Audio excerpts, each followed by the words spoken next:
Hello there. I am Teddy Gilbert Manti, and and in January I'll be and in January I'll be 18 years old, legal adult. Woo, that's pretty cool. So, God, He objectively does exist. God objectively exists. Not he might exist, not he probably exists. He exists objectively. Everything about Earth and what's around us, it's all just too perfect for there not to be a God behind it. There are many arguments for God's existence. The first one I'll bring up is the fine-tuning argument, which points out that, as I said, everything is just perfectly aligned that life can exist. Earth is the only planet that we know of that has life on it, for sure. Or at least as of I'm recording this. And everything is just aligned. Like, Earth is the perfect distance away from the sun. And it spins around so we can have 4 whole seasons. How many other planets do we know of support 4 whole seasons? And it's not like it's only us, there's all the animals. So our planet can support not only one, but thousands of species of animals. Millions. We don't know how many species there are here. I feel like scientists are discovering 1 or 2 every day. Of course, even though there are non-religious people who admit this argument is impressive, there is of course a rebuttal from the non-religious people, known as the anthropic argument, or the anthropomorphic argument.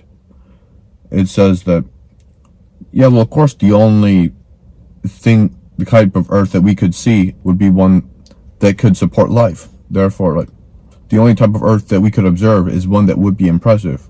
Because if there was an Earth out there that couldn't support life, then of course we wouldn't notice it or care about it. So I'm not really sure how that undercuts how improbable or impressive the Earth we have is. Of course, the improbability of how Earth formed isn't the only thing we can say about, the only argument we can give as to why God exists. There is also conscience. We have the ability to be able to tell whether something is right or wrong in our heads. We know that killing someone is wrong. And we know that being nice to someone, complimenting them, is good. There are some grayer things, but the point is you can feel it in your stomach. You just have the feeling. And I think that's, like, why would we care about right or wrong if there was no God?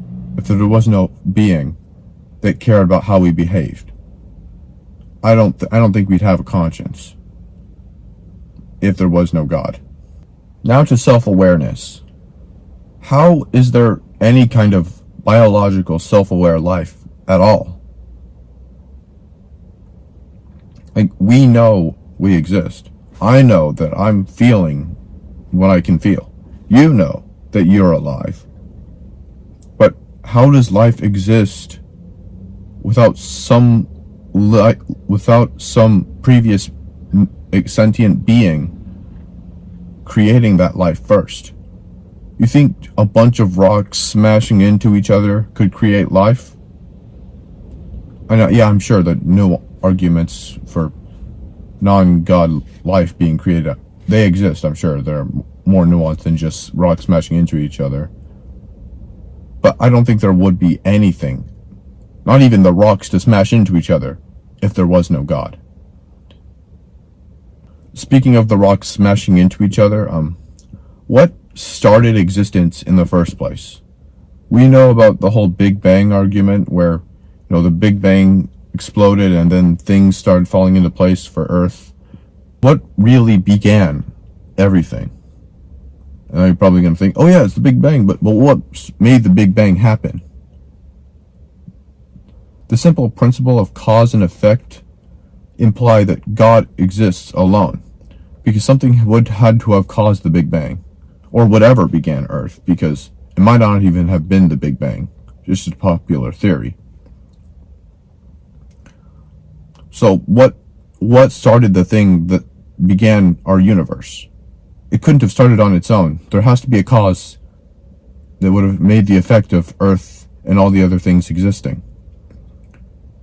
And you probably think, well, what if a rock smashed into something and made the explosion happen? Okay, but what caused that rock to hit the other rock?